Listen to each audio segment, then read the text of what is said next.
Hey, everybody. Okay, we got a lot to talk about college basketball today. Obviously, you got Duke, North Carolina. Everyone's going to be going crazy about that game. North Carolina getting 11 and a half seems like a lot. This is one of those throw those records out kind of games. Duke's at home. They kind of need the game. I'm not talking about that. I'm talking about the lower conferences. I always tell you guys how to talk about the lower conferences, how to play the lower conferences, how to make the most of your money. Look, everyone's going to be on North Carolina Duke today. You can make just as much money on any of the lower conferences. Now, two of the conferences that over the course of my career I've really done well with was the American East and obviously the Ivy Leagues. I will be featured in the Chicago Sun-Times. I have a little bit of that on the Ivy Leagues. I think without really bragging a little bit here, I'm the best Ivy League handicapper in America over the last 10, 15 years. So let's talk about it because you have Harvard Yale tonight, and I'm not on the game. Last night I hit with Yale on the over. Harvard Yale is just a tough one. Look, Harvard let down last night, and they were in a clear look ahead, which you just don't see from a Tommy Amaker team. Worries me. It worries me a lot, but they already beat Yale in Yale. Here's the thing, though, with Yale. Not that they need this game. Whoever wins the tournament goes on.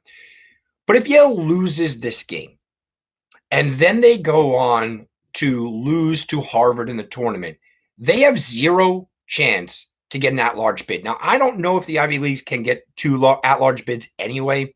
There is one path. The path is that Yale beats Harvard today and then goes on, they lose in the conference tournament to Harvard. Harvard gets the automatic bid. It's going to be hard to keep out a 23, 24 win team. It's going to be hard to keep out a team with 23, 24 wins like Yale, but they usually do this to the Ivy League. It's an important game today, but let's keep our eye focused on the big prize. Now the Ivy Leagues, just the last few years, they have a conference tournament. That's the eye on the prize. It's up in Cambridge. So Harvard's getting 1.5 at home. I laid off. I want to tell you, look, the flag's behind me. I want to tell you Harvard's going to win. I'm a little nervous about it.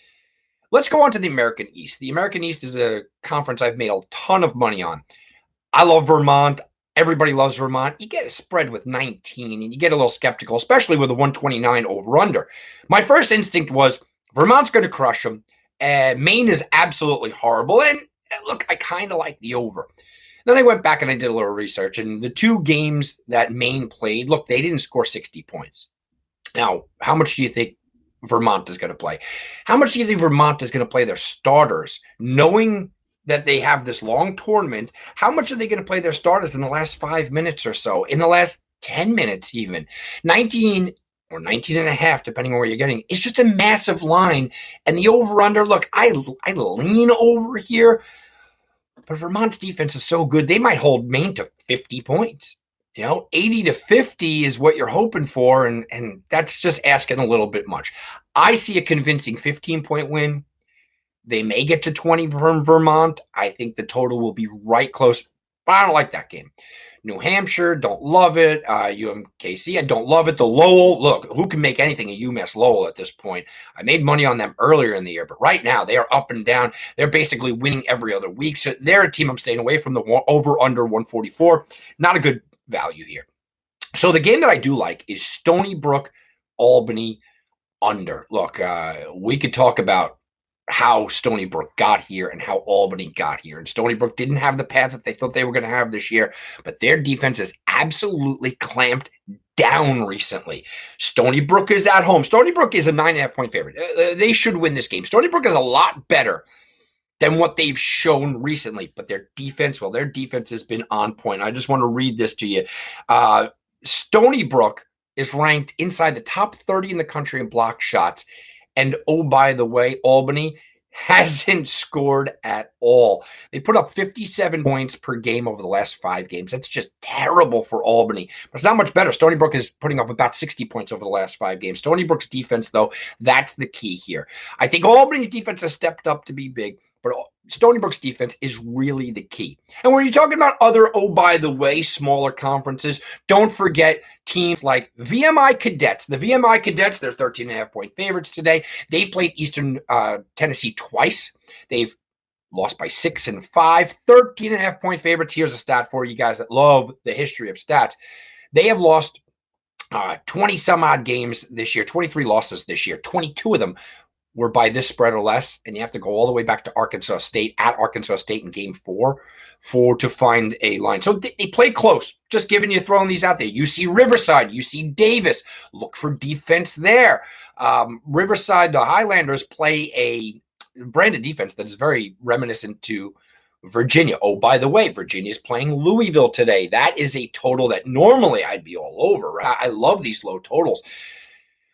But the lines makers are adjusting. These late games before the conference tournament begin, games like today and tomorrow and whatnot, they are really tough because teams are at home. It's senior night. You want to get everybody involved. But in the big picture, Louisville and Virginia are going, yeah, look, it's nice to get a win. We want to win, obviously, but isn't the conference tournament, the ACC, way more important?